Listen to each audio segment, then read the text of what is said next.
Salut à tous, c'est Axel de testmobile.fr, je suis au MWC 2015 sur le stand de Sony et j'ai dans la main le Xperia E4G. Alors E4 c'est le successeur du E3, mais le E4 c'est un appareil dont on a déjà entendu parler. Là en fait il s'agit simplement de sa variante 4G. Je vais passer dans les specs rapidement, donc on a un écran 4.7 pouces, QHD, petit Q HD, IPS.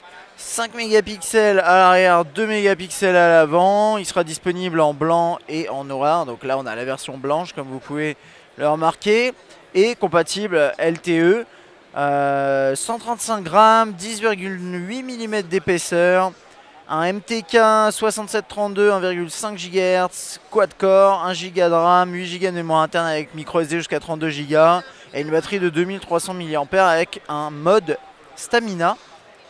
On va faire un petit tour du design. C'est un petit appareil plutôt d'entrée de gamme, haut d'entrée de gamme probablement avec la 4G. Mais la 4G c'est vraiment là en tout cas sur cette version du terminal l'élément qui le fait se distinguer. Donc juste ici vous le voyez pas très bien, mais on a la caméra frontale, la LED juste à côté, le logo Sony.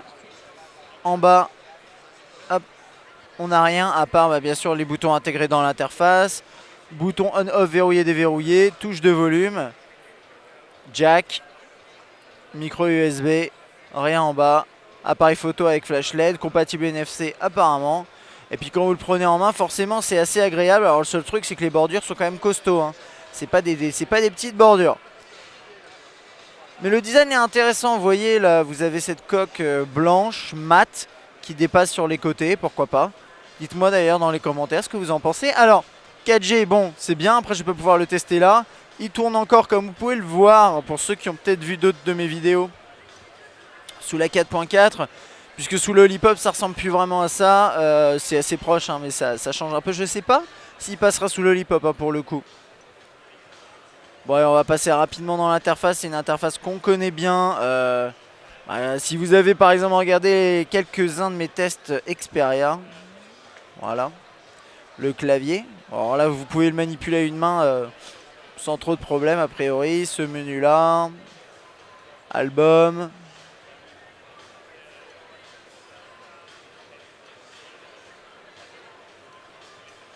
multitouch, multitâche pardon, et bien sûr les small apps. Alors je dis bien sûr mais c'est pas forcément évident hein, sur un petit écran comme ça d'avoir les small apps, mais bon on les a ici. Hop, on peut capturer relativement rapidement une photo avec différents modes. Ici un mode automatique, un mode manuel qui permet d'accéder à un tout petit peu plus de fonctions, notamment des différentes scènes, ce genre de choses. Voilà. Ouais, il est réactif, mais on sent quand même que voilà, il traîne un petit peu parce que c'est un appareil de gamme on va dire inférieure par rapport à ce qu'on a pu voir de chez Sony dans mes précédentes vidéos notamment. Voilà.